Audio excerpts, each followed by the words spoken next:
The first UL3700 compliant plug-in solar microinverter is now available in the U.S. A judge approved Anthropic's record-breaking $1.5 billion settlement for its AI copyright lawsuit. And NVIDIA data center hardware is being cooled with water hotter than a hot tub.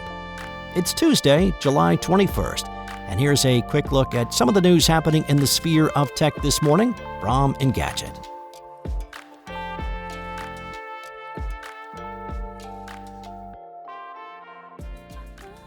Last week, Hoymiles released its HiFlow Pro microinverter, which allows for use of solar power drawn through a typical household outlet.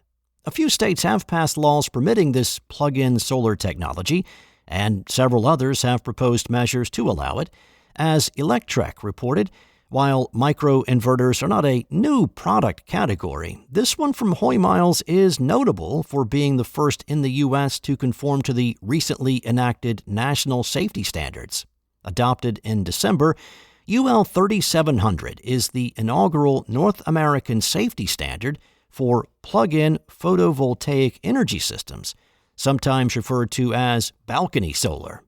One of the major issues toward adopting these small-scale solar panels is the risk that, since the converters draw electricity into a socket rather than out of it, power would be drawn into the grid during outages. This would endanger any crews working to restore service. So UL3700 standardizes the features for preventing any accidental overloads, among other safety concerns.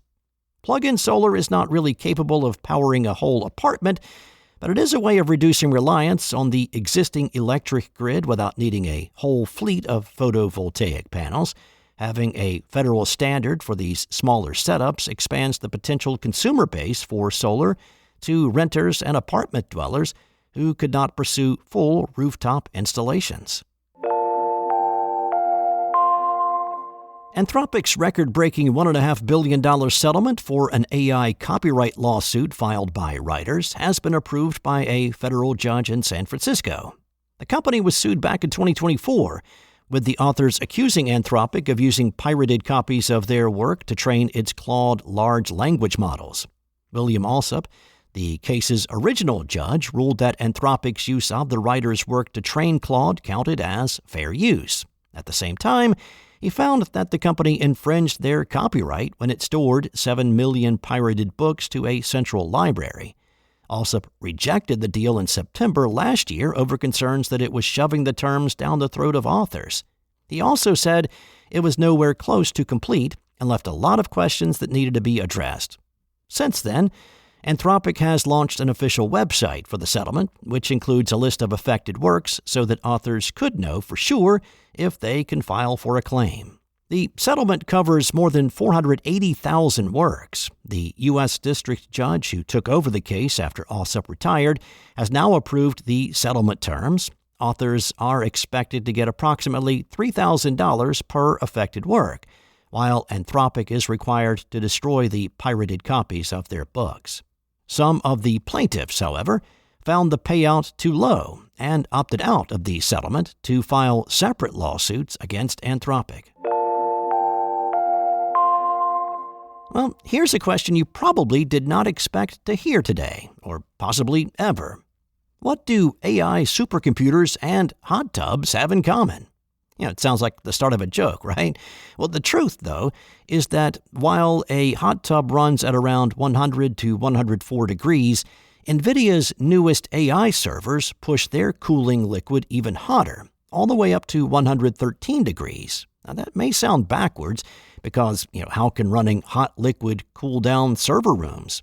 The old approach had data centers pour tons of energy into chilling air, then pushing the cold air across every component, running loud fans and chillers just to keep chips comfortable. Now, when coolant runs hot, outdoor dry coolers can shed heat on their own without requiring chillers. NVIDIA's Rubin generation of AI infrastructure is fully liquid-cooled. No fans, no cold aisles, no walking into a freezer when you're in the server room. Just liquid circulating quietly through a closed loop. Now, this is a major update because, historically, cooling has eaten up as much as 40% of a data center's electricity bill. Industry estimates indicate that raising chiller temps by just 1 degree cuts cooling energy costs by around 4%. Scaling that up to a 50-megawatt facility, and you get about $4 million worth of savings in energy a year. The water savings are just as striking. Conventional cooling tower systems can consume roughly 2.6 million gallons of water per megawatt per year. NVIDIA's new 45-degree liquid cooling architecture can bring that number down to nearly zero. That's a complete overhaul of the cooling system on massive data centers. A closed-loop system with no evaporative cooling, no water towers, and no ongoing water drain will not just have an impact on data center costs, but also on the environment. There's a lot more to this interesting article written by Gabriela Vatu, and you can find it at Engadget.com. Thanks for listening. There's also a lot more tech news at Engadget.com. This episode featured journalism from Anna Washenko, Mariella Moon, and Gabriela Vatu. Enjoy your day, and I'll be back tomorrow with more tech news from Engadget.